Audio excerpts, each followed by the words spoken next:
The Soybean School on RealAgriculture.com is brought to you by High Stick NT, Cruiser Max Vibrance Beans, and Pride Seeds.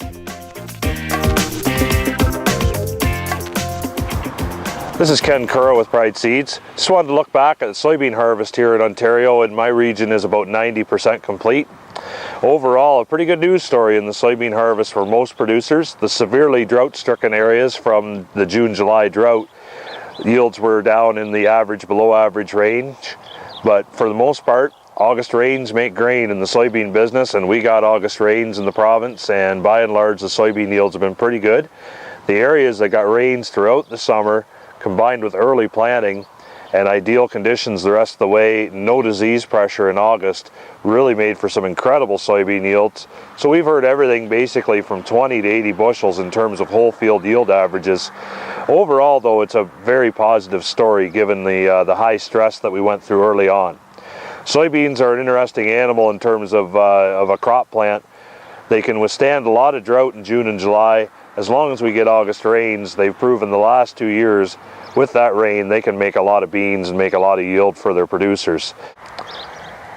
Overall, 2011 and 2012 both being pretty good yielding years for soybeans. I've learned two key axioms in soybean production, and the first would be stand establishment. Every seed counts, and good uniform emergence and good uniform stand establishment are key to get that soybean crop off and running.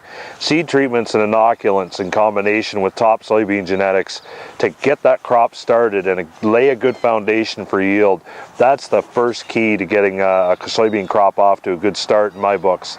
And the second is to avoid or control August diseases, whether you do that through row width or some other plant management aspect, maybe reduce populations or controlling your fertility levels, whatever. If you can control the key August diseases, white mold's a big one. The combination of sudden death syndrome and SCN, soybean cyst nematode feeding, and Phytophthora root rot for our clay soils, our continuous soybean soils in the southwest. If we can control those key yield-robbing diseases in August, we've learned the last 2 Octobers that there's some incredible soybean yield potential out there to be had.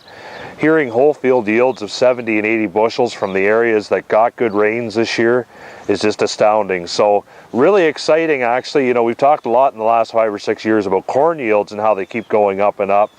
Soybean yields have to keep up, and the last 2 years have taught us that soybean yields have the capability to keep up. So overall, a very good news story.